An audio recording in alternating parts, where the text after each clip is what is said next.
Hola, ¿qué tal? Bueno, buenas tardes a todos. Gracias por estar esperando ahí para que podamos compartir este rato en este viernes que sabemos que ya viene un fin de largo, entonces vamos a tratar de hacer la charla bien corta, pero con información importante y valiosa como para poder eh, tener un concepto, digamos, que estamos trabajando hoy en día desde nuestra empresa para poder bajar los costos de riego. Bueno, me voy a presentar previamente, quizás algunos ya por ahí me conoce. Mi nombre es Héctor Veloso, yo soy ingeniero agrónomo. En este momento soy director de una empresa de sistemas de riego por pivot y especialización en aspersión. Así que estamos, digamos, con un nuevo programa, digamos, o campañas de concientización, digamos, para poder reoptimizar, digamos, los sistemas que están hoy a campo. Porque una de las cosas que yo siempre me pregunto, o quizás la mayoría de la gente se pregunta, es cómo estará regando el pivote en el campo, digamos, ¿no? Mi equipo de riego estará bien, está regando bien, creo que tengo la situación bajo control, donde yo considero que mis costos de aplicación o de riego son los que yo considero. Entonces, en esta charla que vamos a tener hoy es el principio de algunas de charlas que vamos a ir haciendo a lo largo de lo que resta antes de la temporada.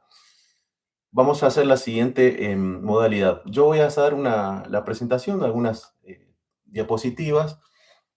Yo le voy a pedir en algún momento si alguien quiere hacer alguna consulta o tiene ahí pendiente, la puede ir escribiendo en el chat para que quede ahí la pregunta. Y después al final de la presentación vamos a ir repasando las consultas y vamos a ir contestando. Muchos de ustedes dejaron ahí ya en el formulario cuáles temas quisieran tratar respecto al, al tema de aspersión.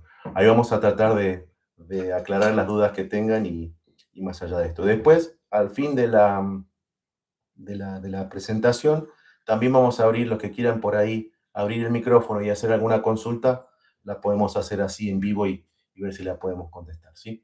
Así que bueno, arrancamos entonces, como yo les mencionaba, siempre con una pregunta que yo me hago siempre y es la gran pregunta que mucha gente por ahí se hace, cuando, sobre todo el productor que ya tiene riego en campo, ¿no?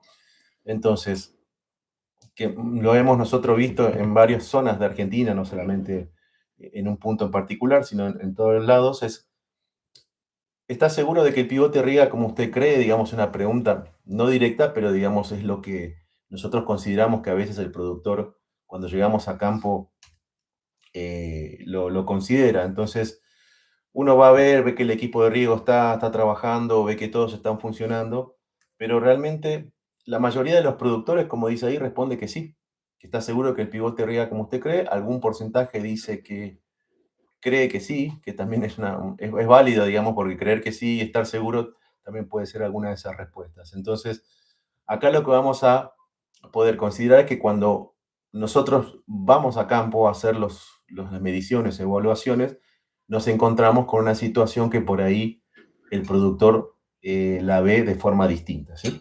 Entonces, una vez que decimos, ¿estás seguro o estamos seguros? Digamos, la siguiente cuestión es, ¿qué es lo que todos damos por hecho? Digamos, ¿no?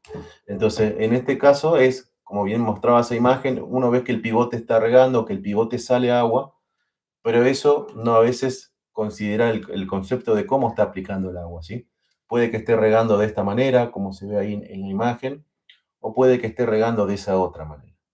Entonces, si vamos a la foto que vimos en la diapositiva anterior del productor mirando ahí su equipo de riego, en realidad él no sabría si está regando como la imagen de la izquierda o como la imagen de la derecha. Entonces, eso es un punto en el cual nosotros ahora vamos a hacer un poco de hincapié a ver cómo podemos detectar y cómo podemos saber de cómo está regando y sobre todo qué costo tiene esto, porque si analizamos la imagen de la izquierda, consideramos que ese equipo está trabajando de una forma muy errónea a lo que por ahí considera el productor.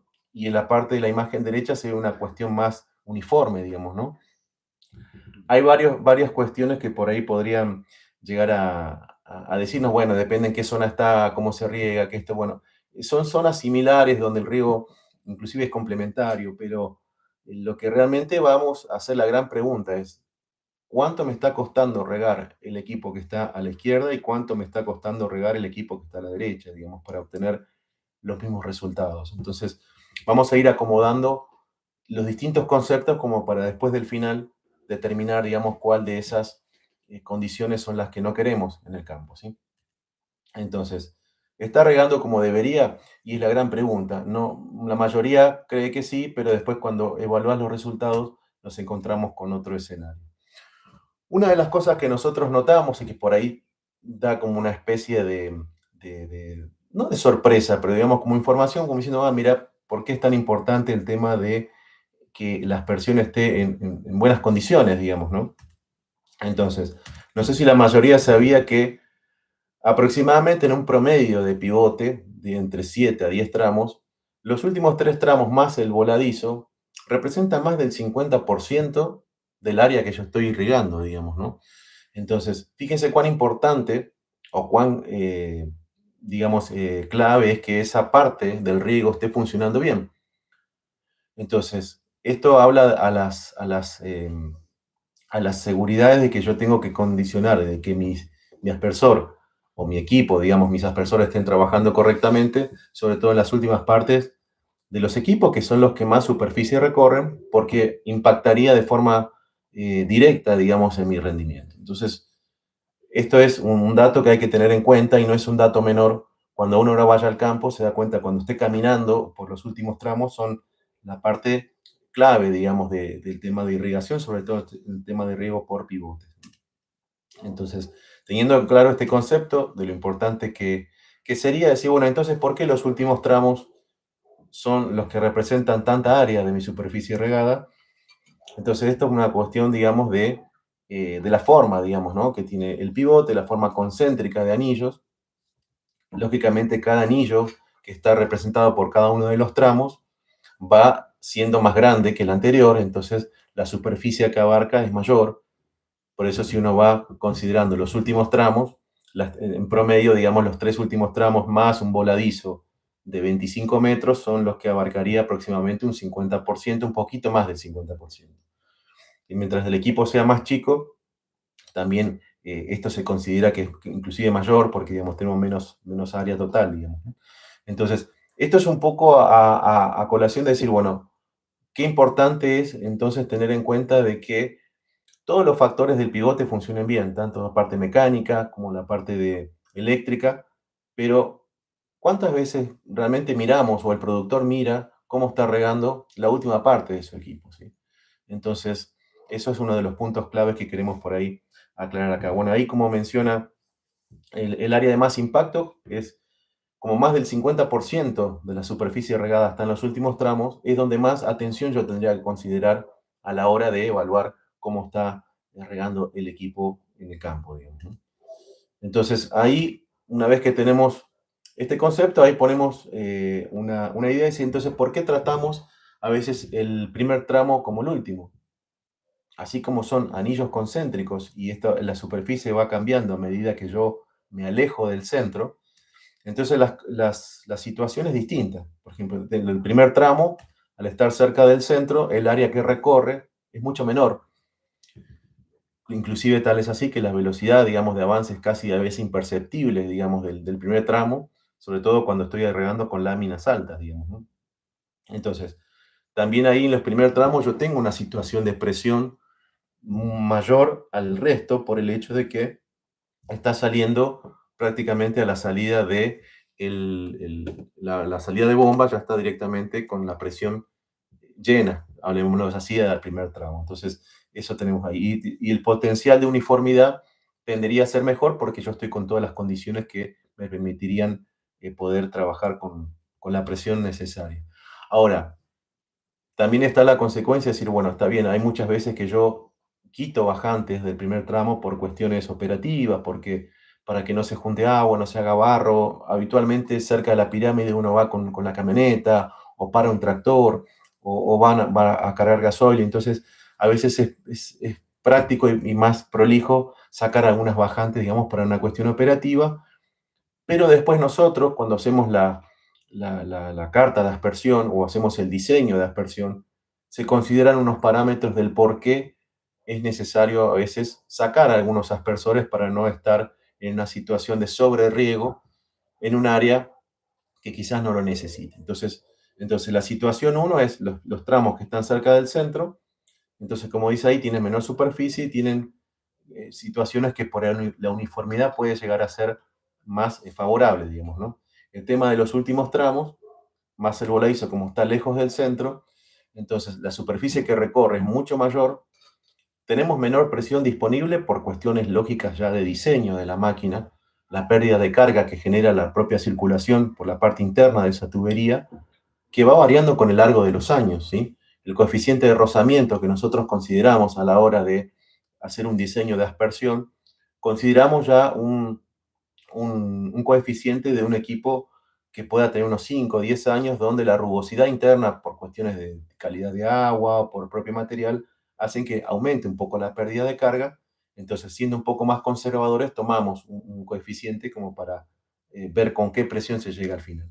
Y en el recorrido no es solamente, digamos, pérdida de carga lo que hay allí, sino que ahora vamos a ver en las próximas diapositivas qué pasa en el medio, con la cual yo no estoy llegando con la presión suficiente que yo necesito al final del equipo. Ustedes saben, la mayoría por ahí ya están regando o tienen ya uso de los equipos, pero siempre hay una regla básica de nosotros cuando hacemos un chequeo o evaluación a campo, siempre contamos o verificamos con qué presión se llega al final del equipo.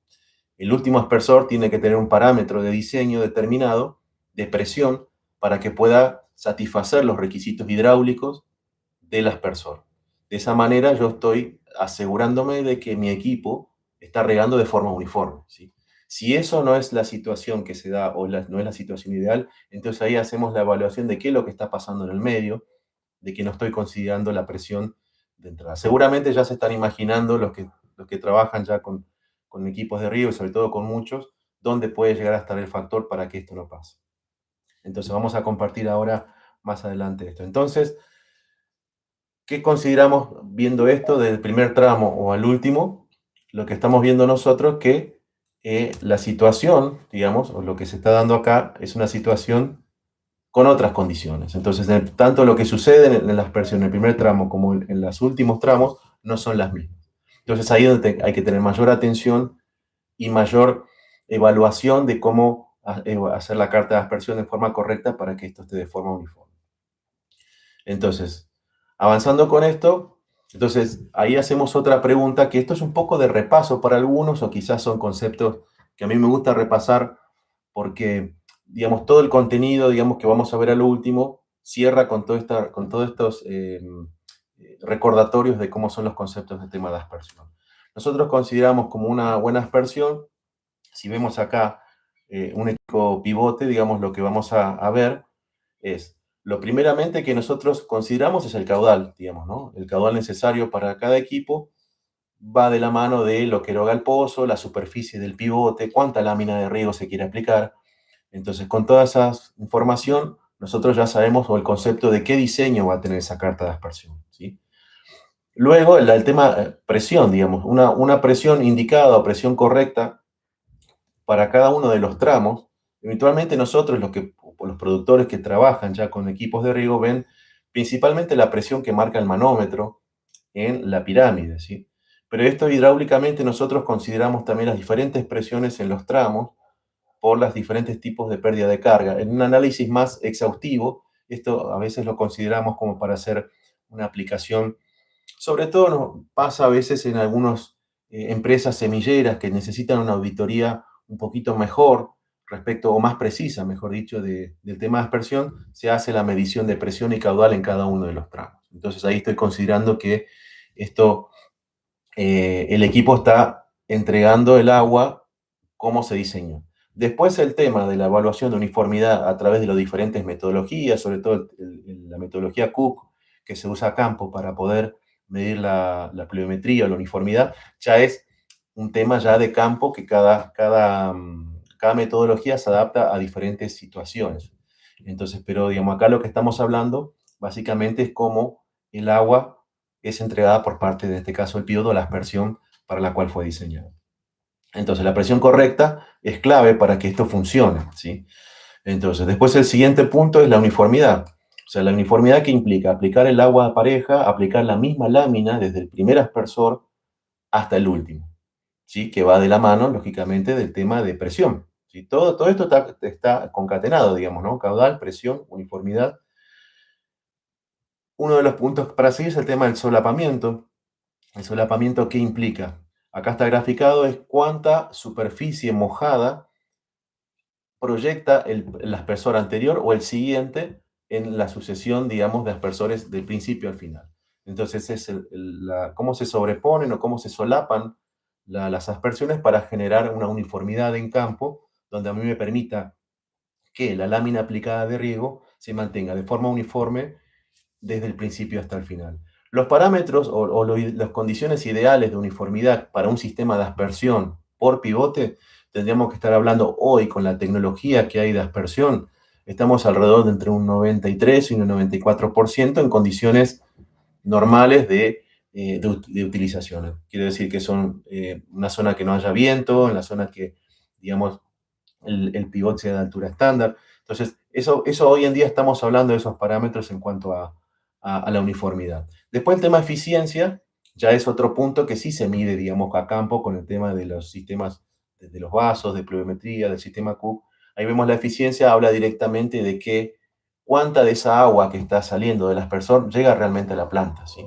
En el medio, desde que sale la gota de agua hasta que impacta en el suelo, en la planta, hay varios factores de ineficiencias que permiten o hacen que el agua que se erogue desde el aspersor no llegue a un 100% a la planta. Entonces, son diferentes factores que van de acuerdo al clima, el tipo de cultivo, el tipo de suelo, las condiciones de viento, sobre todo es un factor que se hay que considerarlo, sobre todo en las zonas ahí de Patagonia o en la zona norte también, digamos, son zonas donde por ahí el viento es una situación por ahí común y eso hace que por ahí tenga yo pérdidas, digamos, de aplicación y esto. Y recuerden que el título de esta charla es cómo bajar los costos de riego con pivotes, ¿sí? Entonces, cómo bajar la presión de trabajo y cómo bajar los costos. Si yo quiero bajar los costos, lo que no quiero es que se pierda agua en el medio. Entonces, ¿cómo aplico? Tengo que ser más eficiente en la aplicación del agua. Entonces, el tamaño de gota, y por último, con esta transparencia que figura acá, volviendo a qué es una buena aspersión, tengo que tener un tamaño de gota indicado. Cuando ustedes ven, sobre todo al atardecer o al amanecer, cuando el sol pega, digamos, sobre la nube, digamos, de agua que está regando, ese espectro de gotas queda muy bonito a veces que se hace un arco iris o algo de eso, pero hay toda una ingeniería por detrás de cómo esas gotas se emiten después de las personas. Nosotros tuvimos la posibilidad de estar con mi gerente de proyecto, con Leonel, en una demostración, en un laboratorio, donde se tienen condiciones forzadas, digamos, de viento, temperatura, impacto de agua, sobre cómo impacta, con qué velocidad impacta la gota en el suelo, cuáles son las microgotas. Eso, hay tres aspectos. Esta por ahí sería para hacer una charla aparte, es súper interesante y que yo, si ustedes por ahí lo proponemos, lo podemos dar, donde los espectros de microgotas van subiendo de tamaño y depende de qué forma que se emite por parte de las personas, esa forma se está grabando. Entonces, hoy en día nosotros venimos ya varios años trabajando con aspersión y bueno, hay aspersores en el mercado los cuales son más, digamos, estables en este sentido, ¿sí? Entonces, vamos a ir a la siguiente. Una buena aspersión no es que solamente salga agua, digamos. Entonces, viendo un poco estos conceptos, podemos ya saber que no es solamente ver que sale agua, sino cómo y de qué manera está saliendo el agua del aspersor. Nosotros cuando vamos a campo, a veces vamos a una situación, sobre todo establecimientos que tienen muchos equipos o productores que tienen solamente uno, ¿con qué cosa nos encontramos? Habitualmente nos encontramos a veces con esta situación, con aspersiones ya obsoletas o viejas, que ya cumplieron su ciclo.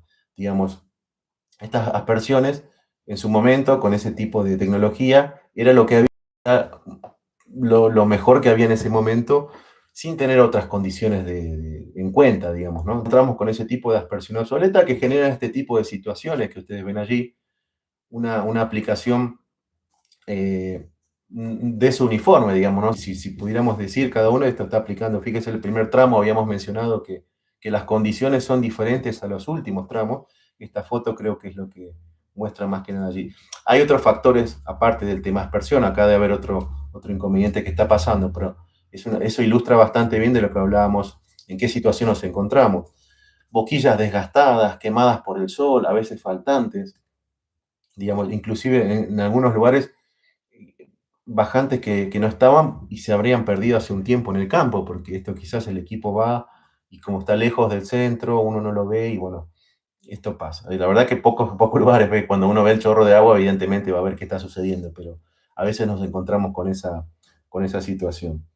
También vemos acá, por ejemplo, este otro caso de la aspersión que está en forma obsoleta, digamos, ¿no? Sí, así que bueno, esto es un poco la situación que vemos con la cual nos estamos encontrando nosotros hoy en campo, digamos, ¿no? ¿Mm? Así que esto puede ser capaz que le suene familiar, pero bueno, es con lo que nosotros a veces vemos y el productor a veces dice, bueno, tengo la situación bajo control. Nosotros lo que vamos a campo, o habitualmente lo que se debería hacer es hacer un chequeo completo de la configuración. Muchas veces sucede también que la aspersión está trabajando de otra forma a la que uno cree porque cambió la configuración de la máquina, se cambiaron las bajantes, sobre todo las máquinas que ya tienen 7, 8 años, las condiciones de trabajo son muy diferentes a las cuales fue diseñada y las cuales fue adquirida la máquina. A veces la carta de aspersión, si el cliente la llega a tener o el productor la tiene, cuando vamos a chequear a campo nos encontramos con otra situación distinta porque en el medio pasaron muchas cosas. ¿Qué puede pasar? También se hace un chequeo del kit de aspersión, o sea, ahí revisamos cómo está, en qué situación está, si está gastado, si está con la boquilla, si no, bueno, diferentes situaciones que nos encontramos a campo.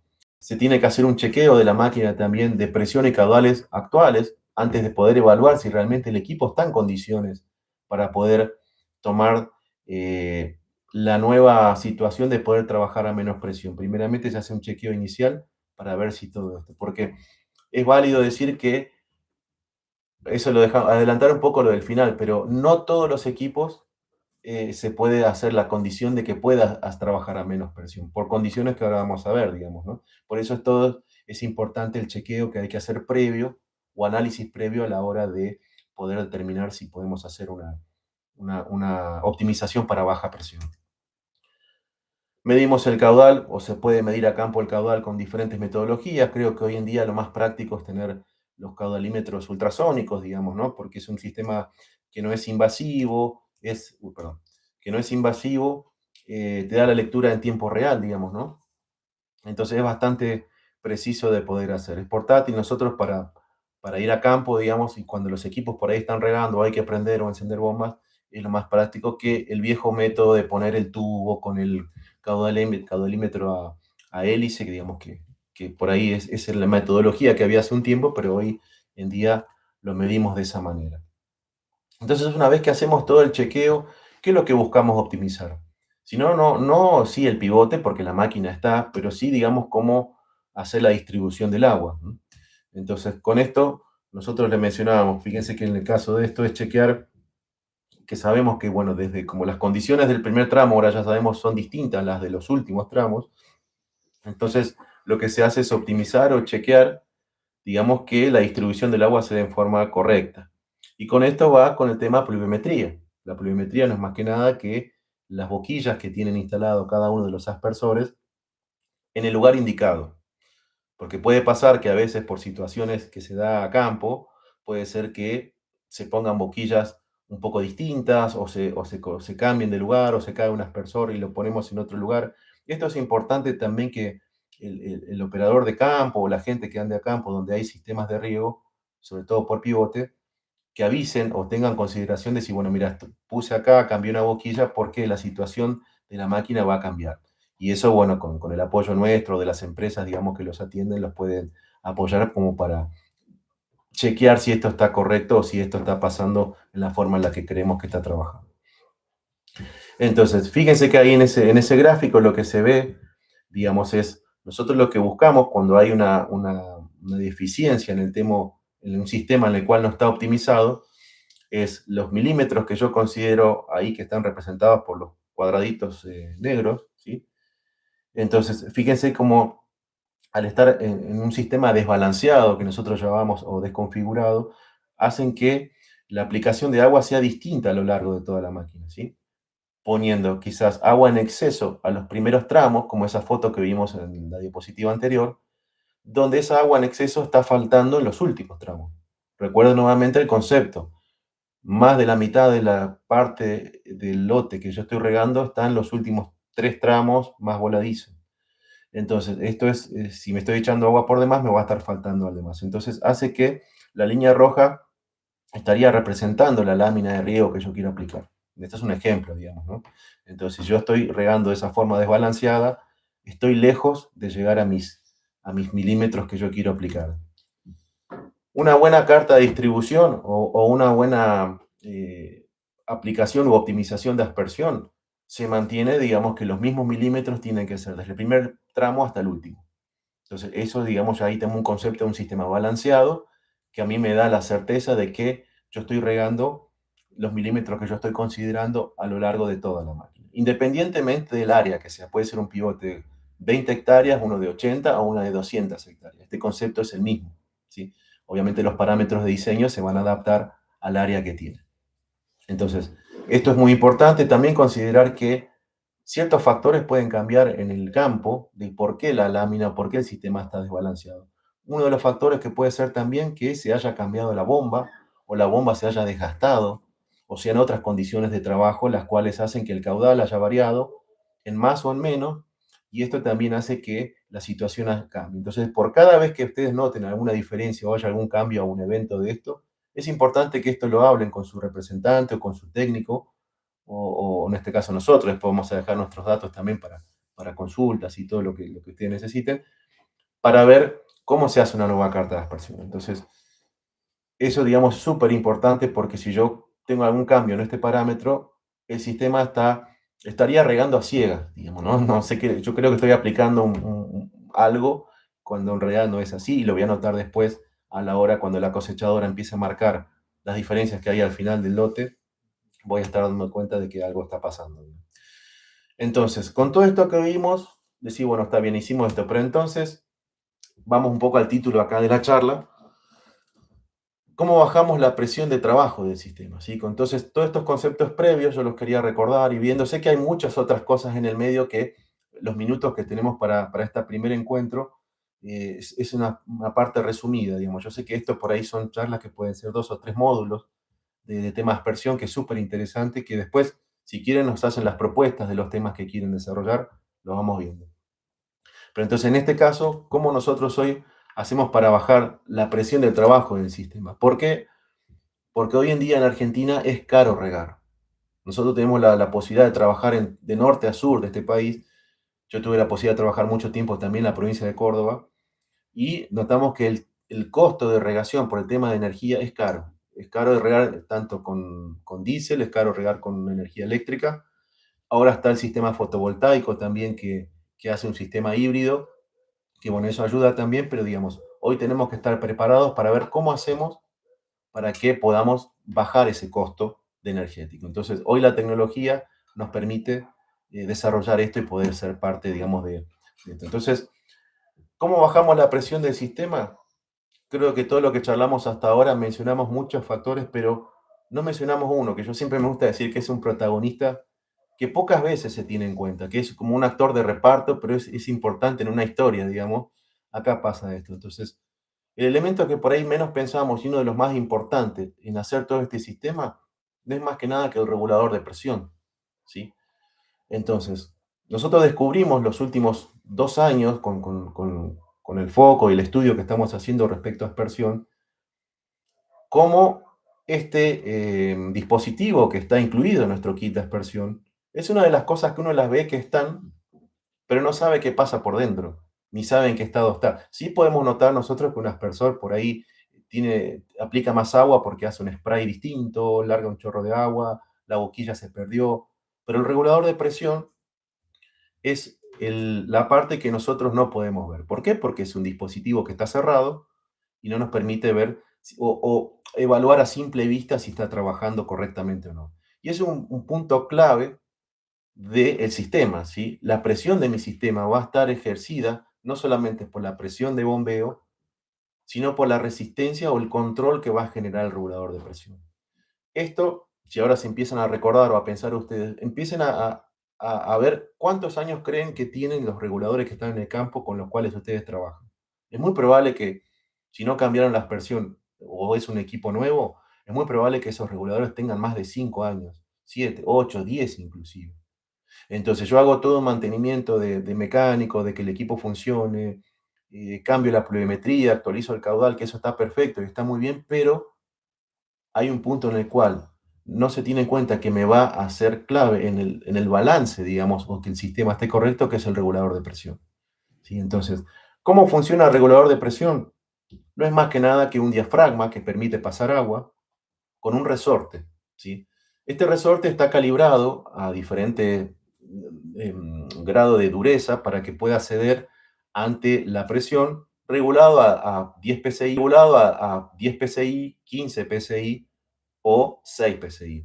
Entonces, esa presión que ustedes ven de trabajo en el aspersor es justamente la dureza o el grado que tiene de regulación el resorte. Entonces, eso va a permitir pasar que por más que yo tenga aguas arriba del regulador, la presión que sea, 30, 40, 50 psi, el agua o la presión, si yo pongo un manómetro por debajo de este regulador, debería marcar la presión de trabajo a la cual registra el regulador. Si es de 10 psi, debería marcar 10, si es de 15, debería marcar 15, si es de 20 o de 6, debería marcarlo. Si yo noto que tomo la presión y veo que la presión es distinta, esto sería, si fuera una clase abierta, ya les haría una pregunta para que levanten la mano. ¿Usted qué creen? Que si ya la presión es menor, si en lugar de, por ejemplo, pongamos un regulador de 10 psi, yo pongo un manómetro y ese regulador a mí me marca 8 psi, 7 psi, ¿qué significa? Que varios factores, que puede ser que en ese caso el regulador no esté con la presión suficiente en el sistema, ¿sí? Para poder accionar. ¿Esto qué significa? Que todo el sistema está con baja presión. Punto número uno. El punto número dos, ¿qué pasa si pongo un manómetro y en lugar de 10 psi me marca 14, 15 o 13? Significa que el regulador no está regulando la presión que tiene que regular. Y eso implica que yo esté erogando más agua al aspersor, generando que yo tenga mayor aplicación de agua en un lugar quizás que no sea el indicado. Y esa erogación de agua en un lugar poco indicado es desuniformidad. ¿Y eso qué hace? Que yo, a la hora de ver todo el equipo como está regando, tenga que regar más tiempo para yo llegar a la misma lámina de riego. ¿Por qué? Porque yo voy a medir a campo o veo la humedad del suelo y veo que no llego en la misma cantidad de horas que yo llegaba hace 5 años atrás. Entonces, ¿qué puede estar pasando? El regulador en todo el sistema no está regulando como debería ser. Entonces, ¿dónde estoy aplicando más o menos agua? Bueno, ahí con diferentes metodologías se ve, pero nosotros en una evaluación a campo, en una primera evaluación, considerando que el último aspersor, la regla general es que siempre cuando ustedes van a medir la presión en el último aspersor, en ese caso es el último aspersor del voladizo, siempre debería tener 5 psi por encima de la presión de regulación del dispositivo. ¿Esto qué quiere decir? Si yo tengo un regulador de 10 psi, deberíamos tener 15 psi con un manómetro aguas arriba. Lógicamente, medir por debajo deberían estar los 10. Si es de 15, debería tener 20. Y si es de 6, debería tener 11. Si yo no consigo esta presión de trabajo, es decir, yo mido aguas arriba, si mi regulador es de 10 psi, pero yo llego aguas arriba con 9 psi u 8, es muy probable que ese no esté accionando el sistema. Entonces, si yo al último aspersor yo estoy llegando con una presión deficitaria, quiere decir que en el medio los demás reguladores tampoco están trabajando. Quiere decir que se está perdiendo la presión en otro sector del pivote que no es lo que yo estoy necesitando. Entonces, ese es un punto clave en la parte del análisis que se tienen que hacer a campo, que nosotros lo hacemos, digamos, en cada uno de los tramos, ¿no? Esto es un poco más por ahí, lo hago en simples palabras para no ser tan larga la charla, pero esto se tiene que medir con diferentes situaciones. No es que vas a medir los 300, 400 reguladores que tenés, sería lo ideal, pero la estadística dice que si todos fueron instalados al mismo tiempo, si ya el sistema está desbalanceado, es muy probable que todos los reguladores ya estén fuera de su rango de trabajo, digamos. Entonces, repasando qué es la función del regulador, es mantener la presión uniforme de trabajo en cada aspersor, compensa los desniveles. Una de las cosas que también funciona esto no es solamente mantener la aspersión constante en toda la máquina, porque si yo pusiera aspersores sin regulador de presión, tendría agua en los primeros 2 tramos, 3, y después ya no alcanzaría el agua para llegar al final. ¿Por qué? Porque se estaría erogando todo el agua en los primeros tramos, si no tuviera algo que lo regulara. Aparte, la otra función es compensar los desniveles. Hay lugares que el campo no es plano completamente, entonces hay situaciones en las cuales necesito regular por las diferencias de cota o de altura que tenga el suelo. Y protege el funcionamiento del sistema porque hace justamente que los aspersores estén en la presión de trabajo para las cuales fueron diseñados, ¿sí? Hay aspersores que tienen que trabajar sí o sí con 15 PSI por cuestiones de diseño. Después hay otros que trabajan con 10 y después están algunos que son muy pocos, por no decir uno solo, que trabaja con muy baja presión, que es lo que hoy por ahí nos va a llevar un poco a cerrar esta charla. Entonces, el tema regulador de presión, recuerden, hoy en la aspersión, más allá de la pluviometría, que eso está bien, controlar los caudales, es fundamental y clave que los reguladores estén en una buena condición o en el caso que esté deficitario, pensando en el reemplazo de los mismos, porque esto es lo que me va a generar clave para ahorrar energía. ¿Por qué? Porque si yo estoy con unos reguladores que no estén funcionando, yo estoy aplicando agua por demás en lugares que yo no deseo. Entonces, ¿yo qué hago? Si, por ejemplo, habíamos dicho que los últimos tramos son el 50% y yo recorro el campo y veo y digo, che, esto le está faltando agua o la humedad no es la que yo quiero. Pero sí tengo buena humedad en los primeros tramos. Entonces puede ser que esté pasando entonces que yo riegue más tiempo porque yo quiero que los últimos tramos tengan la humedad que yo requiero o la lámina que yo requiero, que yo lo puedo medir cómo está aplicándose con diferentes métodos de pluviometría. Pero esto hace que yo tenga que estar más tiempo regando campo. Eso es uno de los inconvenientes que pueden surgir. En esta gráfica lo que estamos viendo está muy bien representada las funciones, por ejemplo, de que el caso de que yo tenga sin los reguladores funcionando correctamente, dice que en el caso de un desnivel toda la presión o el caudal tendería a ir a la parte más baja, ¿sí? ¿Por qué? Por cuestión de gravedad y por cuestión de hidráulica iría a hacer una aplicación desuniforme, ¿sí? En las partes más altas yo estaría con menor presión, en las partes más bajas con mayor. Cuando los reguladores están funcionando en forma correcta, la presión es uniforme en todo el sistema. Entonces mi lámina de riego sería la misma en principio. Entonces, acá vemos entonces la importancia, una de las funciones más importantes que tiene el regulador. Entonces, consideren también, viendo esta gráfica, ¿sí? Si nosotros consideramos los últimos 3 tramos, y sobre todo el último tramo, son donde los reguladores de presión son los que más trabajan, sobre todo si tengo muchos desniveles. Esto significa, si yo recorro un área muchísimo más grande que los primeros tramos, es muy probable que ese regulador, ese resorte que vimos en la gráfica anterior, esté trabajando constantemente y eso hace que con los años el desgaste sea mayor. Es normal que los reguladores de presión tengan una vida útil. O sea, no está mal que mi regulador lo tenga que cambiar cada 7, 8, 10 años. Los fabricantes dicen que son 5.000 horas o 5 años, que es lo primero que pasa. Ahí en Patagonia, si riegan 2.000 horas al año, es probablemente que por ahí la vida útil sea menor, 3, 4 años. Eso va a haber otras condiciones también, calidad de agua, etcétera. Digamos que, sobre todo también calidad de agua, hacen que por ahí los reguladores, la vida útil se vaya acortando. Pero es normal que el regulador se desgaste y haya que cambiarlo. No es porque sea de mala calidad o porque no, porque es parte. Es como los amortiguadores de una camioneta.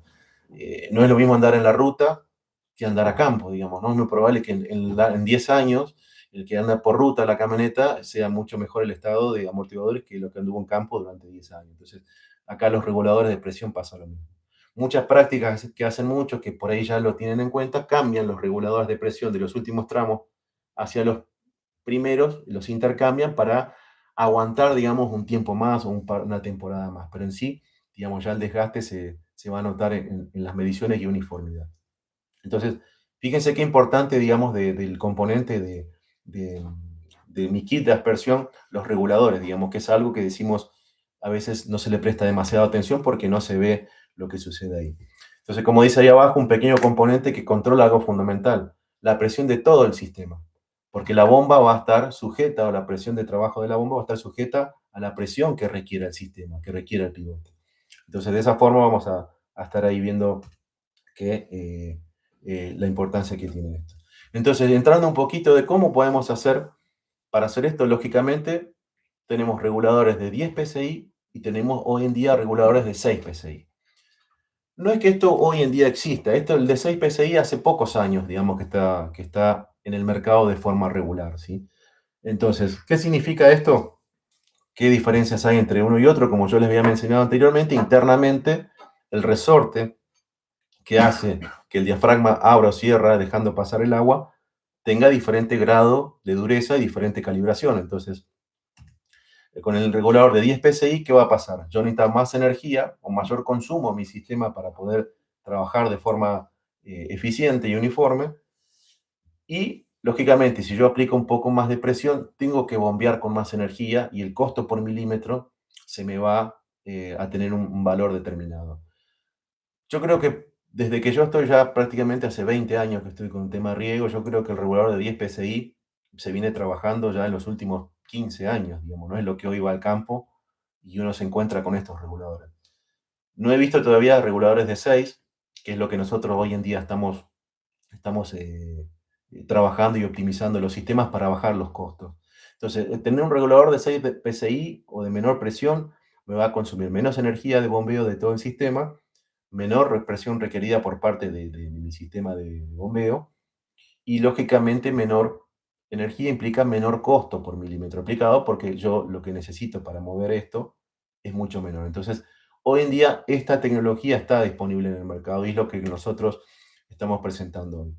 Fíjense, por ejemplo, acá, ahora espero que se vea ahí, este es un video que nosotros de un experimento que hicimos en la provincia de Mendoza, donde ahí pueden ver diferencias. Por ejemplo, fíjense que ahí en los primeros tramos estaban puestos unos aspersores en los cuales necesitaban contar con reguladores de 15 PSI. Y al final habíamos puesto aspersores que trabajan con baja presión, los que trabajan con 6 PSI.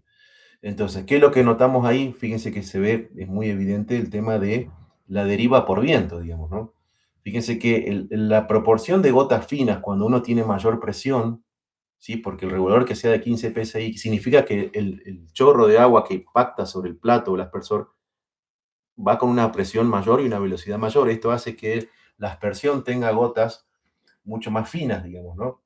Y esto hagan entonces que la posibilidad de que esto se pierda por viento o porque se haga evaporación, esto hace que tenga una situación distinta, digamos, a lo que podría ser en un punto en el cual los últimos aspersores que nosotros colocamos acá, con reguladores ya de 6 PSI, el tamaño de gota es diferente por el hecho de que tiene un peso distinto y un tamaño, digamos, mayor que una microgota que hace una presión alta, digamos, ¿no? Entonces, de esa forma, fíjense que la pérdida por deriva en los primeros tramos es bastante considerable y en el último tramo es bastante visible. Hay una pérdida, una deriva, pero es mucho menor a lo que es la anterior. Y ustedes calculen cuánta agua yo estoy perdiendo, si siempre hablamos que los últimos tramos son los claves o críticos, cuánta agua estoy dejando de tener yo en esta parte del equipo. Entonces, esto va también que a veces tener aspersores con 15 PSI, que por ahí su principal característica, bueno, tengo más radio de alcance, mi solapamiento es mejor, no siempre eso, siempre digamos el costo-beneficio, ¿no? Digamos, esto hace que trabajar a mejor presión pueda llegar a tener esta situación en la cual yo no deseo que el agua la pierda por ineficiencia. Entonces, eso es lo que queríamos demostrar. Entonces, la siguiente pregunta, y ya vamos yendo un poco a la recta final de esta charla, para después a ver si podemos, si quieren hacer algunas consultas. ¿Todos los aspersores pueden trabajar a 6 PSI? Porque si, bueno, ahora capaz que después de esta charla se me ocurriría, bueno, mañana compro reguladores de 6 PSI y pongo mis aspersores a trabajar, los que yo tengo. Entonces, la respuesta, como todo agrónomo, siempre decimos depende, ¿no? La famosa respuesta. Algunos aspersores no. Como mencioné, por ejemplo, los que vimos en el video, algunos aspersores necesitan de 15 PSI para poder trabajar. Y otros aspersores que hay a campo, que seguramente ahí los van a reconocer, pueden llegar a trabajar con 6 PSI, pero son cuando son nuevos, ¿sí? Luego, después de un tiempo, esto empieza a desgastarse y con la consecuencia de trabarse. ¿Y por qué se traban? Porque esa canasta que tienen los aspersores que tradicionalmente están a campo, necesitan romper la inercia de cuando están quietos con una presión mínima, que son los 10 PSI. Entonces, lógicamente, cuando el equipo es nuevo o el aspersor es nuevo, los 6 PSI va a romper la inercia, va a trabajar bien, pero como el punto de, ustedes van a ver ahí en las fotos, tiene un punto de contacto del canasto con el punto de eje que hace que gire alrededor de esto, hace que esto tenga un desgaste natural del propio aspersor y hace que la inercia que se tenga que romper al principio es cada vez mayor y necesito mínimamente 10 PSI. Si no, va a pasar la situación de la foto que está aquí a la derecha, donde el equipo va a arrancar y el aspersor queda trabado en una situación no deseada, digamos, en esto. Estas son pruebas que hemos hecho con reguladores de 6 PSI. Entonces, la respuesta es no, no todos los aspersores pueden trabajar con 6 PSI. ¿Por qué otros sí? Hoy en el mercado hay un aspersor que nosotros fuimos trabajando con ellos a lo largo de todo este tiempo, que sí está adicionado para trabajar con baja presión por el hecho de que la forma o la ingeniería como fue construida no tiene puntos de contacto de partes materiales que hacen que tenga un desgaste o una aspereza o un rozamiento que hagan que necesite una presión mínima de trabajo para poder moverse, ¿sí?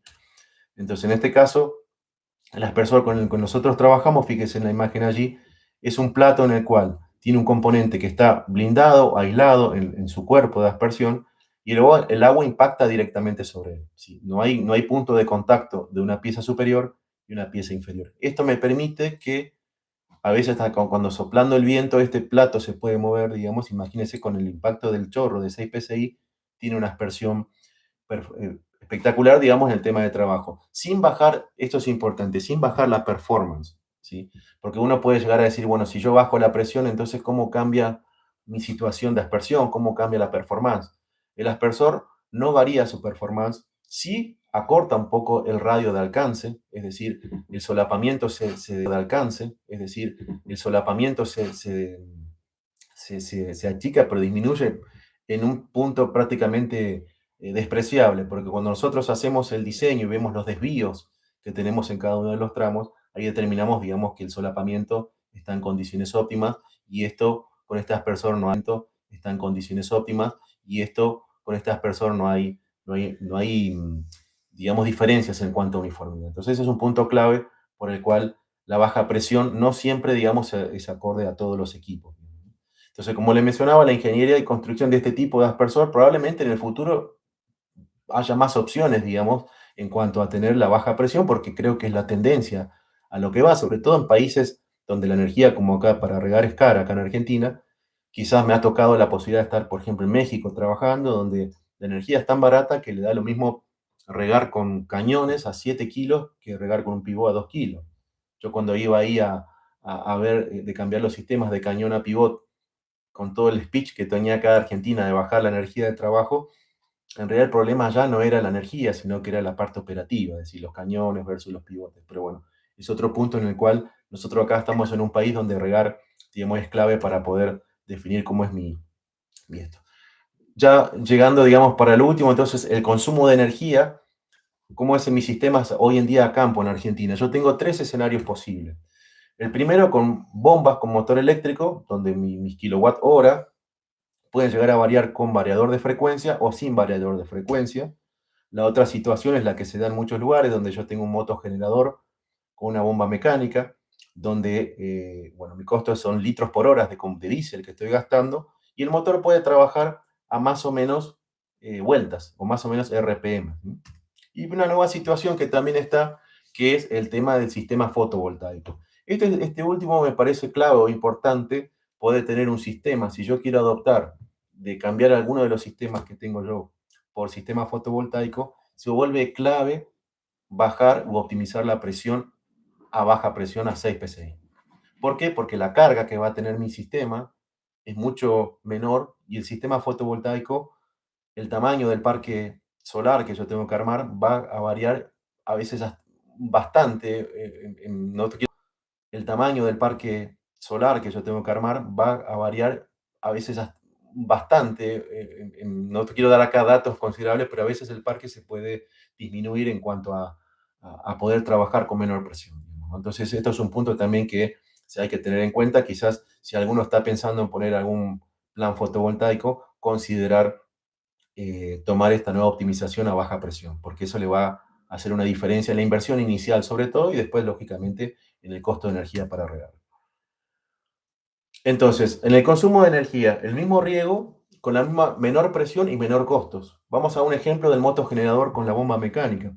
Yo acá lo que quería poner en este caso, fíjense que esta es una finca que nosotros fuimos hasta hace poco, y fíjense que acá yo voy a hacer, si puedo hacer un zoom para que puedan ver, fíjense que acá en el panel dice, estaba escrito ya, como para que lo vean todos, usar a 1800 RPM. ¿Sí? Ya estaba determinado que, bueno, que la bomba tenía que trabajar a esas vueltas, consecuentemente con el consumo que tenía este equipo a esa presión. Pero la pregunta que yo haría, ¿es necesario realmente que el generador trabaje o el motor trabaje a esa presión? Pero la pregunta que yo haría, ¿es necesario realmente que el generador trabaje o el motor trabaje a 1800 vueltas? Y la respuesta de muchos puede ser, y si yo lo bajo de vueltas, no me da el voltaje que necesita el pivote y se me para por baja tensión. La otra es decir, no, la bomba trabaja a 1800 vueltas porque fue diseñado para esa cantidad de vueltas.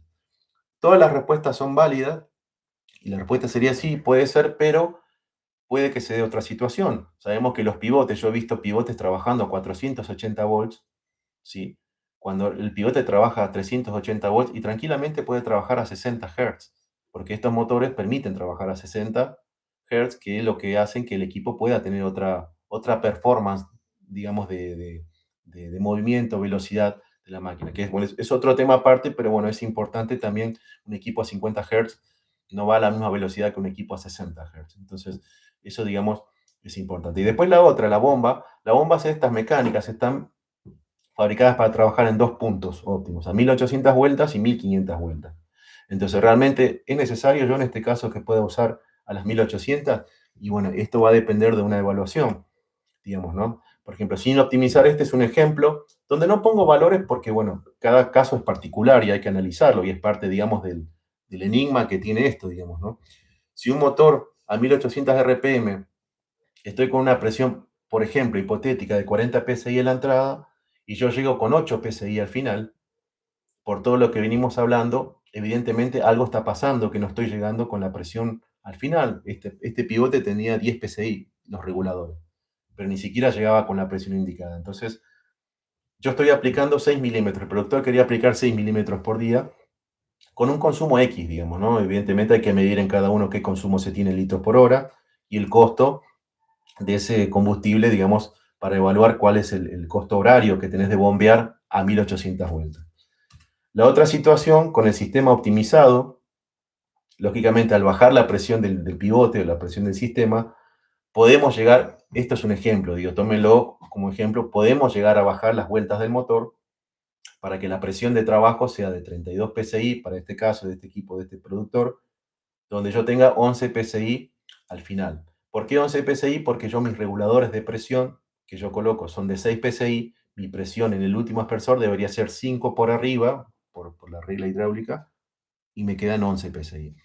Y fíjense que acá que es curioso qué es lo que pasa, la lámina es la misma. O sea, yo estoy regulando los mismos 6 milímetros en una situación a 1800 vueltas, con una presión desregulada o desbalanceada, y en un sistema optimizado yo bajo las vueltas del motor para aplicar la misma lámina. Entonces, esto trae como consecuencia, ¿qué es lo que logramos con esto?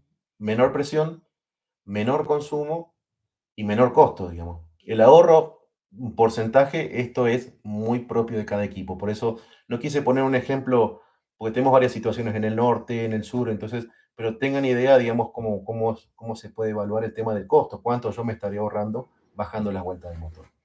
Esto como ejemplo, no es lo mismo ir con la camioneta a 180 que ir a 120, digamos, ¿no? Creo que el consumo, esto ya por lógica sale que si el motor trabaja menos vueltas va a consumir menos. Pero sin que baje la performance, digamos, del sistema, la uniformidad. Por eso siempre puse que la lámina es la misma, ¿sí? Entonces, como dice ahí abajo, el objetivo de acá no es aplicar menos agua, sino que es aplicar la misma lámina más uniforme con menor consumo de energía. Pero acá hay una cosa más, un plus más, por decir, bueno, ¿qué pasa entonces con mi bomba?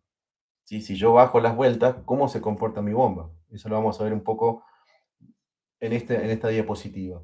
Eventualmente, en algunos casos, podemos aumentar el caudal. ¿Esto qué significa? Si yo aumento el caudal, por ejemplo, en mi punto de trabajo actual, yo tengo un caudal Q, como mencioné ahí, y tardo un tiempo 1 para aplicar la misma lámina, yo voy a consumir un total de energía de X litros de gasoil por hora, ¿sí? Cuando yo tengo el punto optimizado de trabajo, yo puedo hacer que en algunos casos, repito esto en algunos casos porque va a depender mucho del tipo de bomba y la curva de trabajo de esa bomba, puedo erogar más agua y esto va a implicar que si yo aplico agua a la misma lámina requerida, yo tenga que regar menos tiempo, ¿sí? Entonces, mi energía total cambia el punto de trabajo de la bomba, entonces, ¿qué puede pasar? Yo aumento mi caudal para llegar a la misma lámina bajo el tiempo de riego, son menos horas de bomba, menor costo energético. Entonces, fíjense qué lindo combo se formó ahí, ¿no? Yo no solamente estoy bajando las vueltas del motor para poder considerar menos consumo de combustible, sino que a su vez también voy a tener que regar menos horas. ¿Por qué? Porque yo estoy aplicando, en algunos casos, eventualmente, un poco más de agua, ¿sí? Y eso vamos a verlo que también puede pasar, digamos, ahí como dice abajo, si la bomba trabaja en un punto más eficiente, se obtiene un caudal sin cambiar, mayor caudal sin cambiar la lámina, digamos, ¿no? Sino que voy a cambiar el tiempo de riego. En la siguiente, vamos a ver qué pasa entonces ahora con las bombas eléctricas, digamos. La bomba eléctrica es una situación un poco distinta, ¿por qué? Porque hay muchas bombas con motores eléctricos donde las vueltas son fijas. Si yo no tengo variador de frecuencia, yo no tengo posibilidad de variar esas vueltas, ¿sí? Entonces, ¿qué es lo que va a pasar? Al bajar la presión del sistema, optimizando la aspersión, la bomba se va a acomodar en otro punto, digamos, de trabajo, ¿sí? Donde podría eventualmente erogar un poco más de agua, y es la misma situación. Yo tendría, digamos, una situación con un poquito más de agua, o sea, voy a aplicar la misma lámina hasta un poquito menos, perdón, hasta un poquito menos de tiempo, a la misma unidad de costo del kilowatt, yo voy a estar aplicando menos tiempo el riego. Entonces, esto por ahí en las bombas eléctricas sin variador de frecuencia es menos perceptible, ¿sí? Va a mejorar la uniformidad y por ahí los minutos de riego. Esto por ahí en las bombas eléctricas sin variador de frecuencia es menos perceptible, ¿sí? Va a mejorar la uniformidad y por ahí los minutos de riego bajan.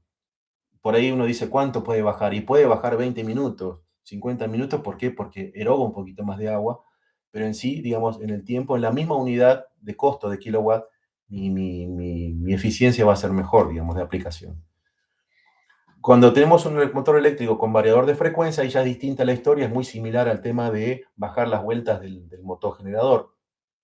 Acá yo puedo bajar con el variador de frecuencia, ajustarlo para yo tener la presión que yo requiero con la potencia que se necesita, digamos, a la entrada del equipo. Entonces el BFD me permite a mí, o el variador de frecuencia, me permite buscar el punto indicado para tener esto. Y en este caso también, ahí se va a sumar, la bomba va a trabajar en otro punto y yo también voy a tener un ahorro en lo que es el consumo de potencia para el motor, digamos, que estoy trabajando. En ambos casos, la optimización de la aspersión permite trabajar en la presión que realmente necesita el equipo.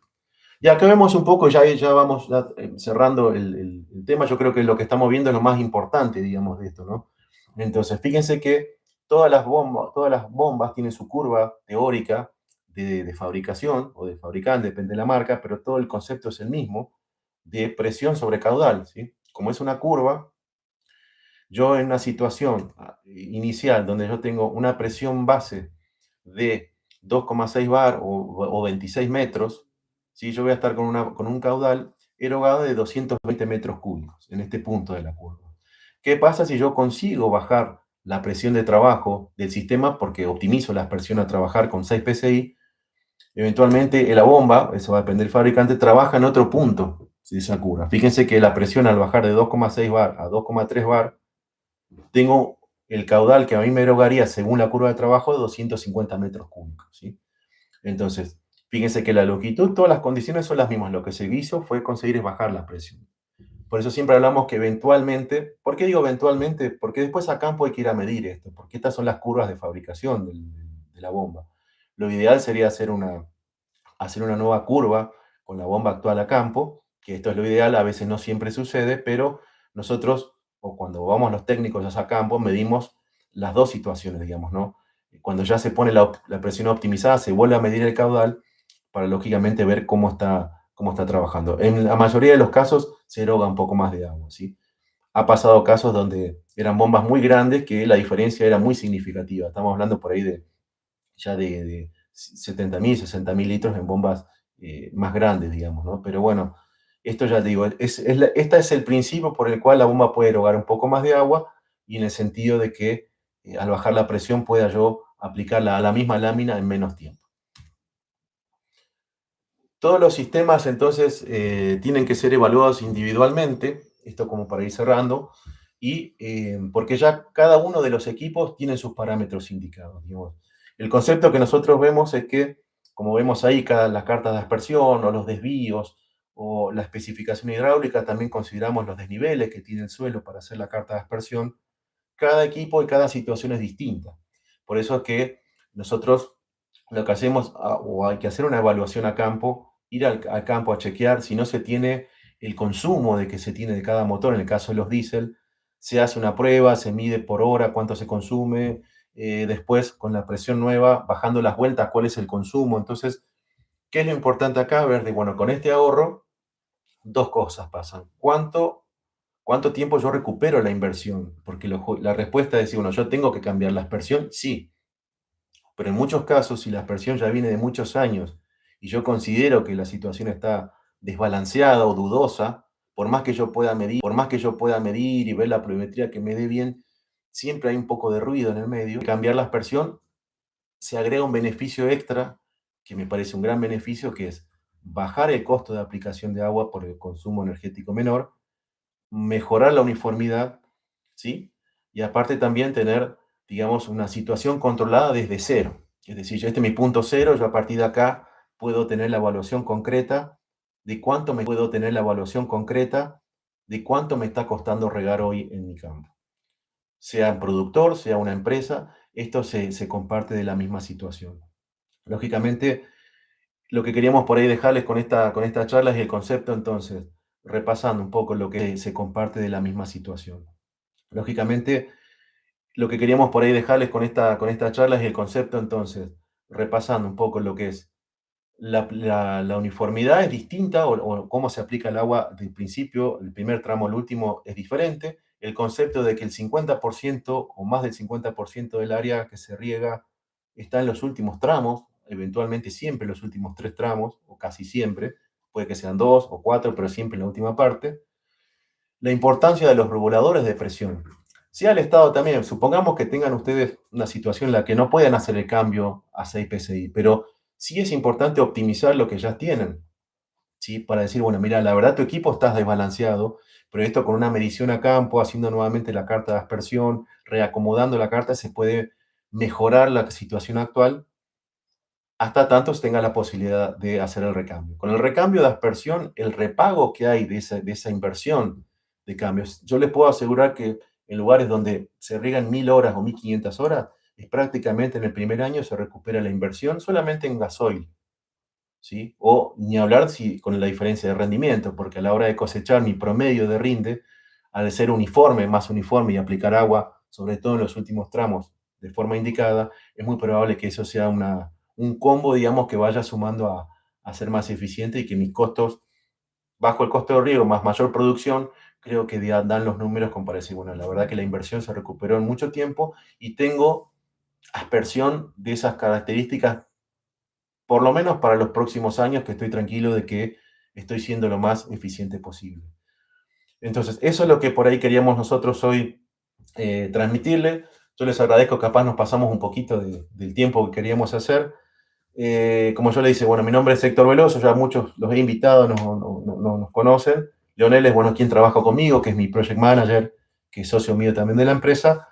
Ahí los invitamos a, si quieren ahora aprovechar ahí a escanear el código QR, ahí es nuestro Instagram. Habitualmente siempre ahí subimos todas las novedades técnicas o lo que vamos haciendo a campo nosotros. Este tipo de charlas también vamos a hacer mini videos, digamos, de situaciones que se dan a campo. Ahí están nuestros correos electrónicos también para hacer cualquier consulta que tengan. Yo lo que ahora vamos a hacer ahora, si quieren los últimos 5 o 10 minutos, quien tenga alguna duda, esto le vuelvo a recordar, esto fue, digamos, yo quiero que ustedes se queden con la charla con el tema del concepto, de cómo hoy se puede conseguir bajar la presión del sistema y bajar el costo de aplicación. Hoy la tecnología de aspersión con la cual nosotros trabajamos y la que está disponible hoy en el mercado, quizás dentro de poco haya otras, pero hoy con la cual trabajamos nos permite poder hacer esto.